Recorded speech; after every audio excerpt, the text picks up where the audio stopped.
Hello everyone, this is प्रीति मिश्रा। ये एक requested video है। कुछ लोगों की रिक्वेस्ट थी कि हिंदी में एक्सप्लेनेशन चाहिए उनको, इसलिए ये क्लास 11th का चैप्टर नंबर 1 सेट्स मैं हिंदी में एक्सप्लेन करने जा रही हूँ। तो देखते हैं कि क्या क्या कंटेंट हम कवर करेंगे इस वीडियो में। तो फर्स्ट ऑफ ऑल हम स्टार्ट करेंगे usage of sets in daily life, कि हमारे डेली लाइफ में सेट्स कहाँ कहाँ यूज करते हैं। देन इंट्रोडक्शन ऑफ सेट्स होगा कि क्या है सेट्स। फिर स्पेशल सेट्स ऑफ नंबर्स, कि कौन कौन से नंबर्स के हमारे पास सेट्स हैं हमारे नंबर सिस्टम में, वो डिस्कस करेंगे। देन रिप्रेजेंटेशन ऑफ सेट्स, कि कैसे सेट्स को रिप्रेजेंट करते हैं। एंड एट लास्ट हमारे पास होगी एक पॉप क्विज। ये सारे कुछ जो टॉपिक्स मैं आपको एक्सप्लेन करूंगी, इसी पर बेस्ड कुछ क्वेश्चंस होंगे। तो चलिए शुरू करते हैं। Uses of sets in daily life. So kitchen is the most relevant example of sets. हमारे डेली लाइफ में किचन जो है वो एक बहुत कॉमन एग्जाम्पल है सेट का। आपके किचन में आपने देखा होगा आपके मदर्स जो है वो स्पून के सेट्स, फॉक्स के सेट्स, बोल्स, ग्लासेस के सेट्स बना के डिफरेंट डिफरेंट रैक्स में रखती हैं, जिससे कि वो इजिली सबको मिल जाए घर के लोगों को। तो ये एक बहुत अच्छा एग्जाम्पल है हमारे घर में सेट्स का। इसके बाद हमारे फोन में हम प्लेलिस्ट क्रिएट करते हैं, लाइक हमारे classical songs, old songs, new songs और कुछ फेवरेट सॉन्ग्स होते हैं, तो उनसे रिलेटेड हम कुछ कुछ भी अपने जिसका जैसा समझ में आता है वो नाम वहां पर दे देता है कि ये हमारा फेवरेट सॉन्ग है, ये न्यू सॉन्ग्स है, और एक हम क्रिएट करते हैं प्लेलिस्ट। तो वो भी एक सेट का बहुत अच्छा एग्जाम्पल है हमारी डेली लाइफ में। इसके बाद आता है कि शॉपिंग मॉल्स में आपने देखा होगा कि separate floors, sections is devoted to different items, like departmental stores on one floor, movie hall, food court on another. कि वहां पर जो हमारा टॉप फ्लोर होता है मॉल्स में, वो क्या करते हैं, वहां पर फूड कोर्ट्स होते हैं और मूवी हॉल्स होते हैं in most of the malls, है ना। तो वो एक सेक्शन वो उसको डिवोट कर देते हैं, और जो नीचे बेसमेंट एरिया में आपने कई बार देखा होगा डिपार्टमेंटल स्टोर्स होते हैं, लाइक बिग बाजार और आपका स्पेंसर, ये सारी होते हैं। तो एक एक एरिया, मतलब एक एक फ्लोर को वो डिवोट कर देते हैं पर्टिकुलर टाइप के स्टोर्स से। तो ये भी सेट्स को रिप्रेजेंट कर रहे हैं हमारी डेली लाइफ में। इसके बाद आपका स्कूल बैग्स में, you keep your books and copies in sets separately. आप अपने स्कूल बैग में डिफरेंट पॉकेट्स में बुक्स रखते हो और किसी पर्टिकुलर पॉकेट में कॉपी को रखते हो, तो वो भी सेट्स है। और वैसे भी जब आप नया सेशन स्टार्ट होता है तो बुक्स खरीदने जा रहे होते हो, तो आप किसी को क्या बोलते हो कि आज हम अपना बुक्स का सेट लेने जा रहे हैं, बुक सेट परचेज करने जा रहे हैं, तो हम उसको सेट करके ही उसको नाम मतलब बोलते हैं, ठीक है। तो ये हमारे सेट्स हैं। तो अब चलिए शुरू करते हैं इंट्रोडक्शन ऑफ सेट्स, कि सेट्स आखिर है क्या। तो इसको इंट्रोड्यूस करने के लिए पहले हमें समझना पड़ेगा कि कलेक्शन क्या होता है। तो यहाँ पर देखते हैं कुछ कलेक्शन मैं आपको दिखा रही हूँ। ये एक बास्केट है, देखिए इसमें बहुत सारे आइटम्स रखे हुए हैं। Means various types of objects are there in this basket. कोई एक पर्टिकुलर ऑब्जेक्ट नहीं है, सब डिफरेंट डिफरेंट है। और दूसरा कलेक्शन लेते हैं कि यहाँ पर ये बास्केट है जो कि येलो कलर के फ्लावर्स से फिल्ड है। अब एक और हम कलेक्शन देखते हैं। इस बास्केट में क्या है कि रेड कलर के सारे एप्पल्स रखे हुए हैं, ठीक है। अब अगर मैं आपसे कहूं कि इन तीनों में कोई कॉमन प्रॉपर्टी, मींस पर्टिकुलर कुछ कॉमन प्रॉपर्टी ऑब्जेक्ट्स के बीच में आपको दिख रही है, तो फर्स्ट बास्केट की अगर बात करें तो यहाँ तो कुछ भी नहीं है भाई, सारे डिफरेंट है। हम कैसे कोई भी कॉमन प्रॉपर्टी यहाँ पर बता सकते हैं? We are unable to find out any common property. अगर हम इस सेकेंड बास्केट की बात करें तो यहाँ पर कॉमन प्रॉपर्टी हमें दिख रही है कि ये सारे के सारे एक तो येलो कलर के हैं और दूसरा फ्लावर्स हैं। और थर्ड बास्केट की अगर बात करें तो यहाँ पर भी कॉमन प्रॉपर्टी है, ये सारे के सारे रेड कलर के हैं और एप्पल्स हैं। तो अब इस कॉमन प्रॉपर्टी के बेसिस पर मैं आपको कह सकती हूँ कि जो फर्स्ट कलेक्शन है ये भाई सेट नहीं है, और जो ये सेकंड है, yes this is a set, and third one this is also a set. तो आपको समझ में आ गया होगा कि मैंने किस बेसिस पर कहा कि ये सेट हैं दोनों और ये नहीं है। On the basis of common property, this is the important term here, ठीक है। कि कलेक्शन तो ये सारे ही हैं, लेकिन कुछ पर्टिकुलर कलेक्शन होंगे जिनको हम सेट कहेंगे। तो इस बेसिस पर अब हम सेट की डेफिनेशन फ्रेम कर सकते हैं। तो सेट क्या होते हैं? Set is a well defined collection of objects. Means set जो है वो एक कलेक्शन तो है, लेकिन कैसा कलेक्शन है? जहां पर कि ऑब्जेक्ट्स वो पूरी तरीके से कंप्लीटली वेल डिफाइंड होने चाहिए, जिनको हम कुछ डिफाइन कर सकें उनका, उनके बारे में कि भाई क्या रखा है, क्या ऑब्जेक्ट्स हैं ये, ठीक है। अब चलिए कुछ एग्जांपल्स लेते हैं सेट के। Set of all states in India means हमारे इंडिया में जितने भी 28 स्टेट्स हैं वो एक सेट को फ्रेम कर रहे हैं। क्यों? क्योंकि उनकी एक कॉमन प्रॉपर्टी है, वो इंडिया के पार्ट हैं, राइट। अब इसके बाद नेक्स्ट एग्जांपल लेते हैं। Set of all students of class 11 of your school, this is also a set. होगा ना, सेट होगा, क्योंकि ये सारे के सारे स्टूडेंट एक तो कॉमन प्रॉपर्टी है कि क्लास 11th के हैं और दूसरी है कि ये आपके ही स्कूल के हैं सारे, इसलिए ये एक सेट को फ्रेम कर रहे हैं। इसके बाद अगर मैं कहूं set of good students of class 11 of your school, ये एक सेट है कि नहीं है? यहाँ पर देखिए दोनों सेंटेंस सेम टाइप के ही हैं, केवल एक वर्ड यहाँ पर डिफर कर रहा है गुड। इसके बेसिस पर हमें जज करना है कि ये सेट है कि नहीं है। तो जहां कहीं पर भी गुड वर्ड आ गया या बेस्ट आ गया या मोस्ट रेलेवेंट आ गया, तो क्या ये वर्ड हम डिफाइन कर सकते हैं? अगर आपसे ही पूछा जाए कि या मुझसे पूछा जाए कि मैं अपने क्लास के कोई 5 अच्छे स्टूडेंट का सेट फ्रेम कर सकूं, तो मैं जिन नामों को लिखूंगी हो सकता है वो नाम डिफरेंट हो। अगर कोई फिजिक्स की टीचर से कहा जाए तो उनके हिसाब से कोई और बच्चे होंगे बहुत अच्छे जो उनके सब्जेक्ट में होंगे। तो यहाँ पर ये टर्म जो है वो रेलेवेंट नहीं है इस ग्रुप को फ्रेम करने के लिए, इसलिए ये एक सेट नहीं हो सकता है। क्योंकि ये गुड वर्ड जो है ये एक चॉइस बेस्ड वर्ड है, इसलिए ये एक सेट नहीं है। आया समझ में?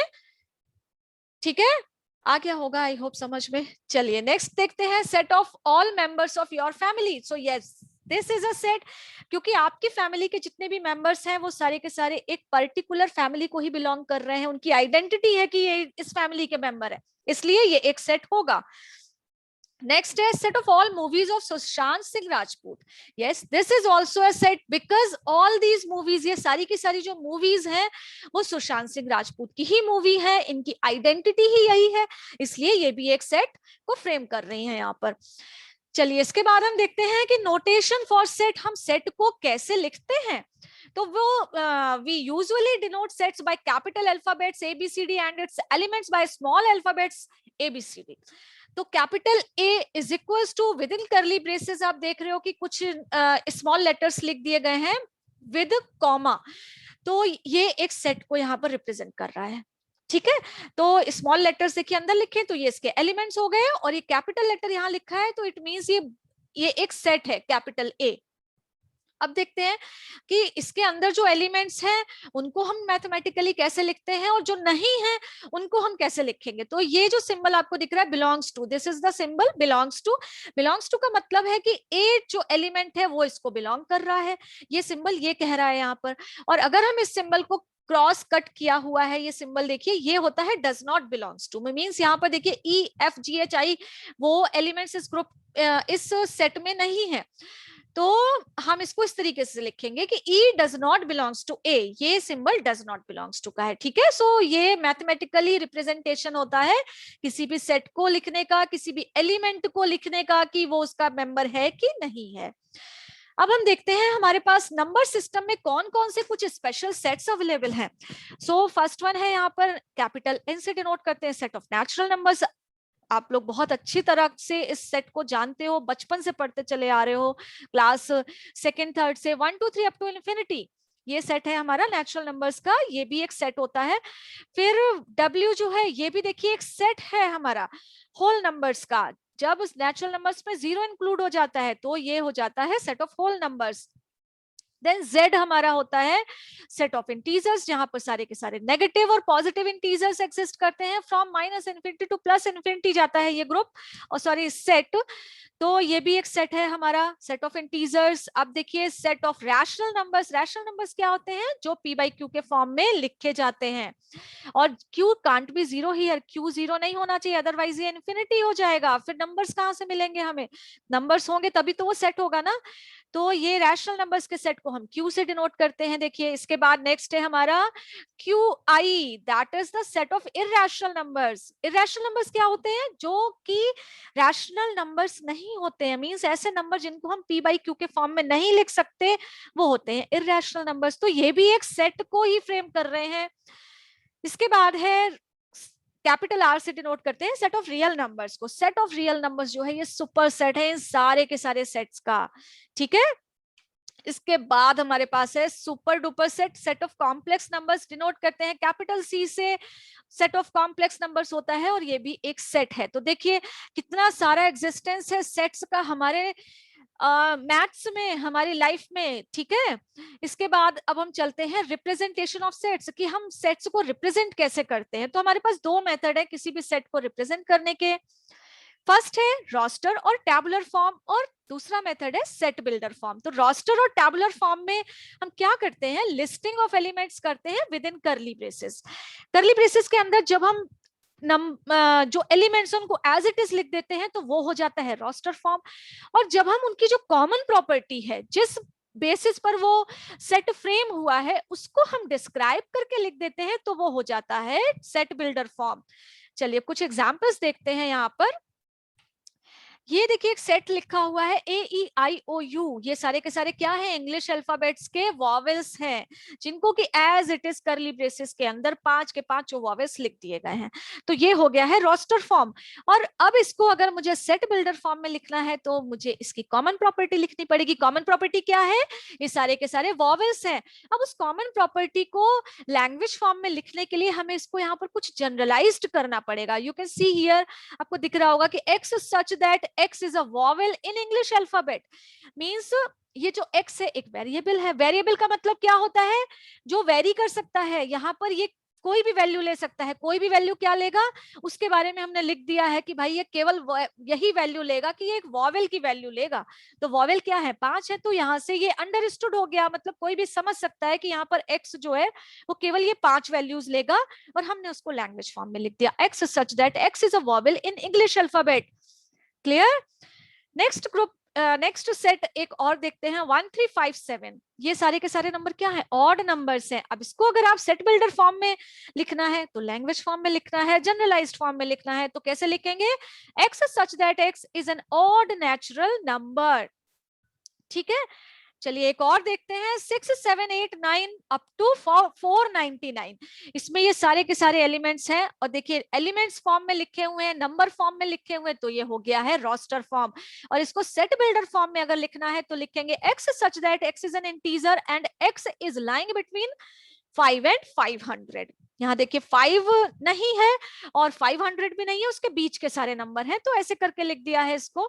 और कोई इसको इस तरीके से भी लिख सकता है कि x is lying in between means less, x is greater than or equal to 6 और less than or equal to 499 means आप वो बाउंड्रीज को वहां पर ले सकते हो। ठीक है, तो ये डिपेंड करता है कि कोई किस तरीके से लिख रहा है। यहाँ पर 2-3 तरीके से लिखा जा सकता है सेट बिल्डर फॉर्म में। अब चलिए हम कुछ और इसको एक्सप्लोर करते हैं, कुछ और सेट्स में आपको एग्जांपल्स यहाँ पर दिखाऊंगी जिससे आपको बहुत अच्छे से क्लियर हो जाएगा, बिल्कुल कोई कंफ्यूजन नहीं रहेगा। तो फर्स्ट सेट मैंने लिया है capital A is equal to x such that x is an integer and x is lying between -5 and 10। तो ये कौन से फॉर्म में लिखा हुआ है, यस आपको समझ आ रहा होगा, अभी मैंने एक्सप्लेन किया है पीछे। तो ये लिखा हुआ है सेट बिल्डर फॉर्म। चलिए नेक्स्ट देखते हैं, सेट बी है 1 4 9 16 अप टू 100। ये कौन सा फॉर्म है भाई, ये हो गया है रोस्टर फॉर्म। नेक्स्ट सी सेट है x such that x is a natural number greater than 100। x जो है वो नेचुरल नंबर है, लेकिन कैसा है, वो 100 से बड़ा है, मींस 101 102 ऐसे करके नंबर्स उसमें आएंगे। तो ये कौन से फॉर्म में लिखा है, x सच दैट x आ गया, सेट बिल्डर फॉर्म में लिखा है। नेक्स्ट ले रहे हैं डी सेट है 525 125 625, 4 एलिमेंट्स आर देयर ओनली। तो ये कैसा सेट हो गया भाई, नंबर्स लिखे हैं तो ये सेट हो गया है तुम्हारा रोस्टर फॉर्म। ठीक है, टैबुलर फॉर्म। और सेट ई अगर आप देख रहे हो यहाँ पर x such that x is a prime number which is a divisor of 60। तो ये कैसा लिखा हुआ है, set builder form. Language form में लिखा है, f लिया है 246, ये हो गया है रोस्टर फॉर्म। g है 369, again this is a roster form. चलिए अब हम इनको, जो ये सारे सेट्स हैं, इनको हम इनके दूसरे फॉर्म में लिखते हैं। ठीक है, यहाँ पर ए जो सेट लिखा हुआ था सेट बिल्डर फॉर्म में था, तो इसको देखिए रोस्टर फॉर्म में कैसे लिखेंगे, सारे एलिमेंट्स को फ्रेम करना पड़ेगा, -4 -3 अप टू 0 1 2 3 अप टू 9 तक जाएगा ये सेट, ठीक है। सारे एलिमेंट्स -4 से 9 तक के एलिमेंट्स आ रहे हैं, तो एलिमेंट्स के फॉर्म में लिख दीजिए, हो गया रोस्टर फॉर्म। अब देखिए बी सेट जो है वो रोस्टर फॉर्म में है, तो इसको लिखिए। चलिए सेट बिल्डर फॉर्म में तो कैसे लिखेंगे, कॉमन प्रॉपर्टी आइडेंटिफाई करिए। क्या है कॉमन प्रॉपर्टी, 1 4 9 16 मींस ये सारे के सारे नंबर जो हैं वो किसी नेचुरल नंबर का स्क्वायर है। ये देखिए 1 स्क्वायर, 2 स्क्वायर, 3 स्क्वायर, 4 स्क्वायर। तो कैसे लिखना पड़ेगा, x such that x is equal to n square. Means n जो है वो एक नेचुरल नंबर है और वो कहां से कहां तक लाई कर रहा है, क्योंकि ये एक फाइनाइट सेट है, ये डैश डैश करके आगे इन्फिनिटी तक नहीं जा रहा है। तो n जो है वो वैल्यू ले सकता है 1 से लेकर के 10 तक की, 1 और 10 भी वैल्यूज लेगा वो। तो x such that x is equal to n square, ये हुआ यहाँ पर लैंग्वेज फॉर्म, ठीक है। ये बहुत यहाँ पर ध्यान देना पड़ता है, उसकी कॉमन प्रॉपर्टी को आइडेंटिफाई करना पड़ता है। तो अब नेक्स्ट सेट जो सी लिखा हुआ है, ये देखिए सेट बिल्डर फॉर्म में लिखा हुआ है। अब इसको कैसे लिखेंगे आप रोस्टर फॉर्म में। सो यहाँ पर है x is a natural number greater than 100, ठीक है। तो यहाँ पर 100, 101, 102 अप टू इन्फिनिटी तक वो सारे के सारे नंबर्स जाएंगे इस सेट में। तो ये हो गया आपका रोस्टर फॉर्म। नेक्स्ट हम ले रहे हैं 525, 125, 625। ये देखिए एक लिमिटेड सेट या फाइनाइट सेट है, इसको अगर आपको लिखना है तो ये क्या है, 5 square, 5 cube, 5 to the power 4। तो x such that x is equal to 5 to the power n, where n is equal to 1 2 3 4, या ऐसे भी आप लिख सकते हो x is lying between 1 to 4।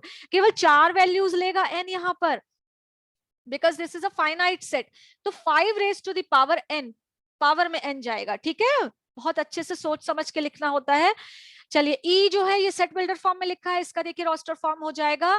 Prime number which is divisor of 60, तो 60 के डिवाइजर्स कौन कौन से होंगे वो आपको फाइंड आउट करने हैं, और उसमें से भी प्राइम नंबर आपको फाइंड आउट करने हैं। डिवाइजर तो ज्यादा होंगे, लेकिन उनमें से चूज करने हैं कि कौन से प्राइम नंबर होंगे, वो केवल यहाँ पर लिखने हैं। तो 2 3 5 जो होगा वो इसका रोस्टर फॉर्म होगा। नेक्स्ट देखिए क्या है, 2 4 6 आइडेंटिफाई करिए क्या है कॉमन इसमें।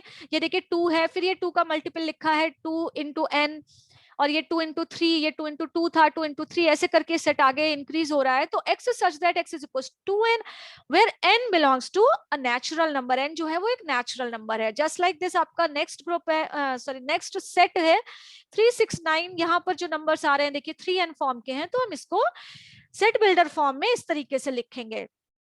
आई होप अब तक बहुत अच्छे से क्लियर हो गया होगा। तो चलिए अब लास्ट में हम आते हैं पॉप क्विज पर। तो आप रेडी होइए क्वेश्चंस को सॉल्व करने के लिए। Which of the following collections are set, आपको फाइंड आउट करना है और आंसर देना है कि सेट है कि नहीं है। तो collection of novels written by Munshi Premchand, yes सोचिए इसके बारे में, क्या ये कलेक्शन एक सेट है। मैंने सारा कुछ आपको एक्सप्लेन किया है, आई होप समझ आ गया होगा।